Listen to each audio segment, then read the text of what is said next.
Il est 18h à Paris, 19h à Moscou, 16h en temps universel. Tout de suite, le journal avec vous, Adrien, bonjour. Bonjour Marjorie, bonjour à toutes et à tous. Le journal en français facile. Adrien Delgrange. Vendredi 2 août, voici les titres de cette édition. Les Jeux Olympiques, vous l'avez peut-être vécu il y a quelques secondes en direct sur la radio mondiale.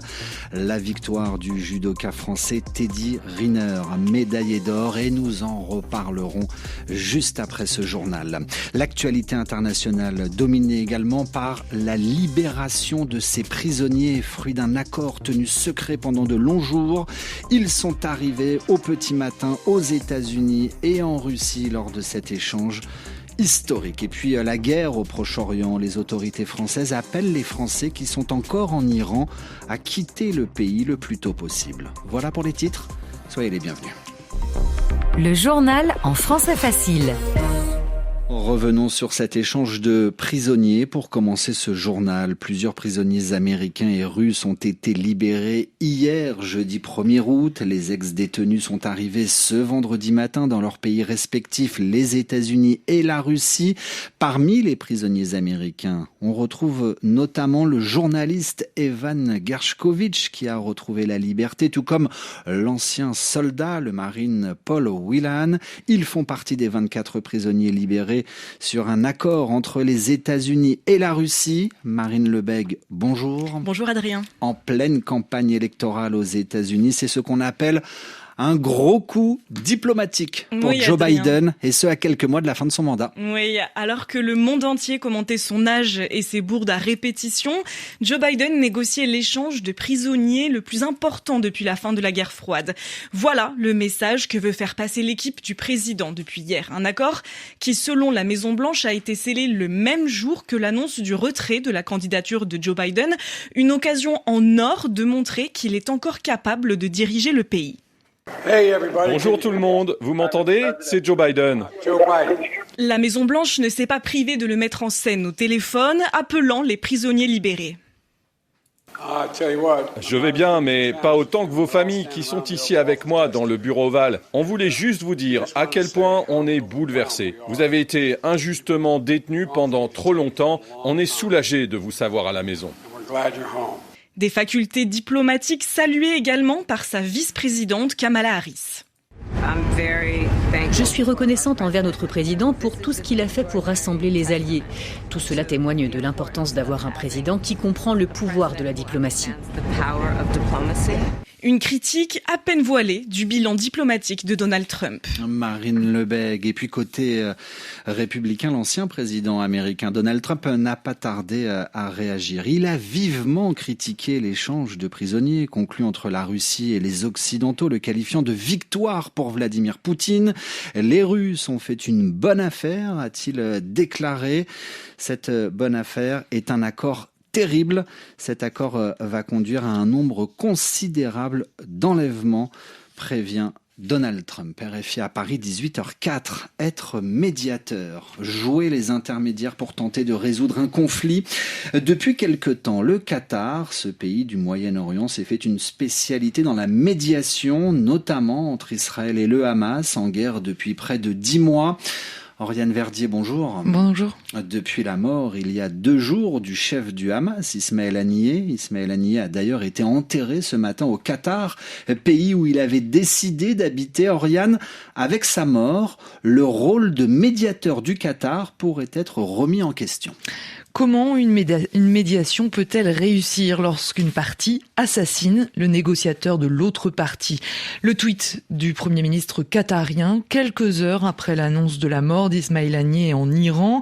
Le Qatar est le lieu de résidence de la direction politique extérieure du Hamas depuis qu'elle a dû quitter la Syrie en 2012. Et depuis les années 2000, Doha est le médiateur, vous le disiez, désigné par les États-Unis en accord avec avec Israël pour permettre d'échanger indirectement avec le mouvement que Washington considère comme terroriste. Mais depuis plusieurs mois, cette position est devenue très difficile à tenir. Et c'est cette même proximité avec le Hamas que lui reprochent aujourd'hui les dirigeants israéliens et certains responsables américains. En avril dernier, le Premier ministre qatarien avait même menacé de se retirer des négociations. Certains analystes voient d'ailleurs dans l'attaque contre Ismail Haniyeh une attaque israélienne contre le rôle qatarien dans les discussions. Mais le chef de la diplomatie américaine, Anthony Blinken, lui, a réaffirmé publiquement l'importance du Qatar pour construire une paix régionale durable. Oriane Verdier, dans votre journal En français facile, les conséquences de ce qui se passe au Proche-Orient. La France demande aux Françaises et aux Français qui se trouveraient encore en Iran à quitter ce pays au plus tôt, ce qui veut dire le plus rapidement possible. Un appel lancé en raison du risque aggravé d'escalade militaire entre Israël et Téhéran après l'élimination du chef politique du Hamas en Iran, une attaque attribuée à Israël. L'actualité sur le continent asiatique, à présent au Bangladesh, les étudiants maintiennent la pression sur le gouvernement. Ils ont une nouvelle fois manifesté ce vendredi. Hier, la libération de 6 leaders étudiants n'a pas calmé la colère des étudiants. Ils étaient encore nombreux aujourd'hui à marcher dans les rues de Dhaka, la capitale. Nous voulons que justice soit rendue pour les meurtres de nos sœurs et de nos frères, ont réclamé dans un communiqué le collectif des étudiants. Pour rappel, au moins 206 personnes ont été tuées ces dernières semaines au Bangladesh lors de manifestations réprimées par la police. Coca-Cola, rattrapé par les impôts, le géant américain des sodas a reçu l'ordre de payer quelques 6 milliards de dollars de redressement fiscal aux États-Unis. La sanction porte sur les années 2007, 2008 et 2009. Les autorités américaines considèrent que Coca-Cola avait sous-estimé ses revenus pendant ces 3 dernières années. Les avocats du groupe basé à Atlanta annoncent faire appel de cette décision. L'actualité en France, l'actualité musicale à présent, avec la chanteuse Zao de Sagazan. C'est une jeune artiste qui a atteint en quelques mois le statut de vedette et qui ne cesse de tourner à travers le pays. Celle qui a décroché déjà 4 victoires de la musique en février dernier et cet été à l'affiche des plus grands festivals.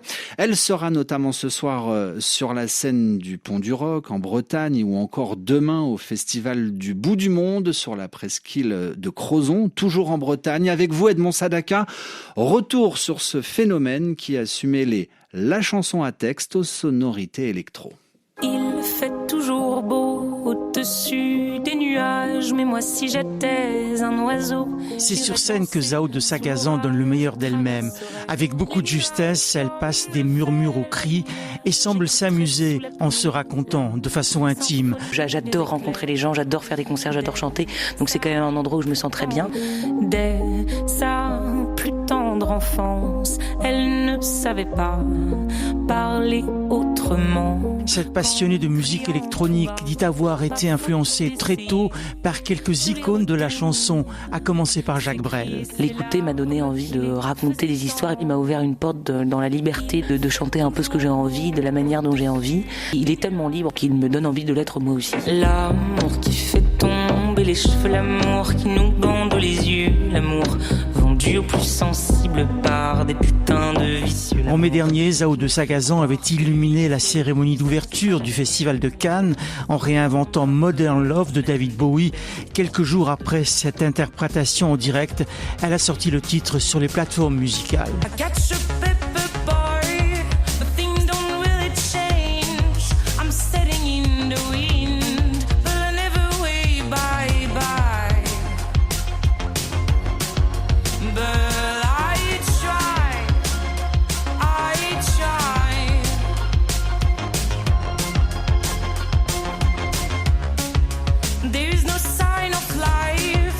Just the power to charm.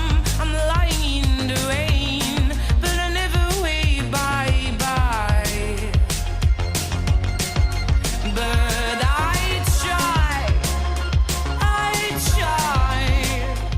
la chanteuse française Zao de Sagazan pour refermer ce journal en français facile. Où que vous soyez sur la planète, merci à tous de l'avoir écouté. L'actualité sportive continue avec les Jeux Olympiques. Nous retrouvons au Club France en direct Hugo Moissonnier. Merci Adrien Delgrange.